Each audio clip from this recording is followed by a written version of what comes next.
Kini, Malaysia dengan kemajuan dalam pelbagai bidang seperti perladangan, industri dan pembuatan telah menjadikannya sebagai sebuah negara tumpuan ramai. Jabatan Perangkaan menganggarkan jumlah warga asing yang tinggal secara sah di negara ini pada tahun lalu ialah sekitar 3.3 juta orang daripada keseluruhan 32 juta penduduk di Malaysia. Dan pasti lebih ramai lagi yang tidak berdaftar, yang bergelar pendatang tanpa izin. Data ini tidak termasuk dengan sejumlah pelarian yang masuk ke Malaysia dan bekerja di sini. Indonesia, Myanmar, Bangladesh, India maupun China adalah antara negara yang paling banyak dikesan masuk ke Malaysia. Kebanyakan dari mereka masuk ke Malaysia adalah kerana untuk bekerja di sini. Jadi, kenapa Malaysia menjadi antara negara pilihan yang sangat popular untuk warga asing ini? Teruskan menonton. Bagi pekerja daripada Indonesia, mereka dilihat lebih menguasai di dalam sektor pembinaan di seluruh negara. Mungkin dahulu kita hanya melihat mereka ini hanya di kawasan pembinaan besar seperti kondominium dan bangunan mewah. Namun kini mereka sudah dapat menguasai perniagaan seperti kontraktor pengubah suaian rumah, restoran dan kedai runcit. Bagi warga negara India dan Bangladesh, kebanyakan mereka lebih banyak dilihat di sektor pembersihan dan makanan. Manakala rakyat Cina, kebanyakannya yang datang menyalahgunakan pasport lawatan untuk bekerja dalam sektor tidak bermoral dan perjudian. Selain itu, dalam beberapa tahun ini, di sekitar Lembah Kelang, kita akan dapat lihat ramai warga daripada negara Arab dan Afrika mula memenuhi sesuatu kawasan.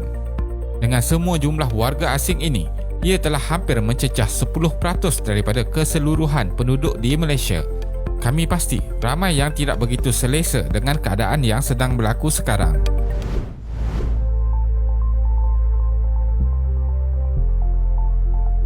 Sudah pasti bagi pekerja yang datang ke Malaysia untuk bekerja melihat gaji yang ditawarkan di sini melebihi dengan apa yang ditawarkan oleh negara mereka. Disebabkan ramai orang tempatan yang tidak berminat untuk sektor pembinaan dan perladangan, ramai pekerja asing telah dibawa masuk. Ini kerana nilai RM1000 yang diberikan kepada warga asing tidak sama seperti RM1000 yang rakyat tempatan dapat. Komitmen orang tempatan lebih tinggi berbanding pekerja asing yang kebanyakannya berada di dalam rumah kongsi. Di sekitar Lembah Kelang, bangunan kediaman dan pejabat sentiasa dibangunkan. Ini menyebabkan peluang dan ruang kerja itu sendiri sentiasa wujud dan secara tidak langsung memberi pekerja asing ini berada lebih lama di sini.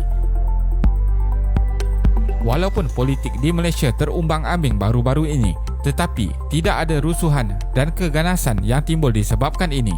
Ini menjadikan Malaysia adalah antara negara yang selamat untuk diduduki berbanding negara mereka. Di samping itu, faktor kemasukan pekerja asing ialah struktur geografi negara. Malaysia merupakan sebuah negara yang dikelilingi oleh pulau dan pantai yang panjang dan luas. Faktor ini menjadikan sepadan negara luas dan sukar untuk dipantau secara berkesan.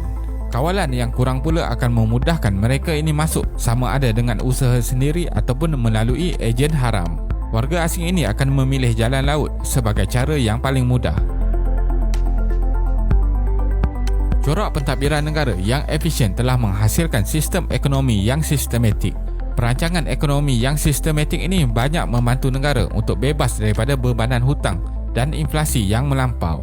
Malaysia tidak menanggung beban hutang yang tinggi dari negara luar dan tidak mengalami kenaikan harga yang mendadak. Kenaikan harga barang adalah seimbang. Keadaan ini menyebabkan pekerja asing berminat untuk datang ke Malaysia. Nilai mata wang yang kukuh berbanding negara jiran juga turut menjadikan Malaysia sebagai sasaran kedatangan mereka. Kebanyakan pekerjaan di Malaysia kini dimonopoli oleh warga asing, di mana yang kita ketahui mereka telah pun masuk ke dalam pelbagai sektor di negara ini. Selain itu, aspek ekonomi juga terjejas di mana berlakunya pengaliran wang dari dalam ke luar negara. Keadaan ini berlaku disebabkan oleh penghantaran wang yang dilakukan oleh warga asing ini ke negara asal mereka. Kebanjiran warga asing yang bermigrasi ke Malaysia juga menyebabkan berlakunya kepadatan penduduk di sesebuah kawasan. Dari aspek sosial, mereka telah menyebabkan statistik kadar jenayah dalam negara meningkat. Kemasukan warga asing ini juga mengancam negara terutamanya dari aspek kesihatan. Ini kerana terdapat dalam kalangan warga asing yang membawa penyakit berjangkit masuk ke Malaysia. Keadaan ini berlaku disebabkan kerana mereka tidak melalui pemeriksaan kesihatan terlebih dahulu sebelum masuk ke Malaysia.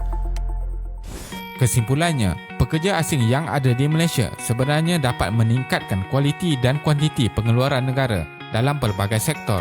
Seterusnya, proses pembangunan negara akan dipercepatkan dan negara menjadi lebih maju. Imej negara turut ditingkatkan kerana kemasukan mereka ini akan dilihat dunia bahawa Malaysia sebagai sebuah negara yang ekonominya stabil dan mantap.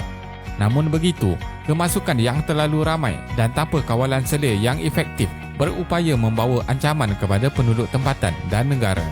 Persaingan terhadap kerja, ancaman keselamatan kawasan setempat serta pembentukan komuniti baru yang dibina secara haram berupaya menggugat kesejahteraan bersama. Pemantauan bersama oleh pihak berkuasa dan penduduk tempatan adalah diperlukan untuk mengelak kemudaratan kepada masyarakat dan negara. Terima kasih kerana menonton dan jangan lupa subscribe. Jumpa lagi.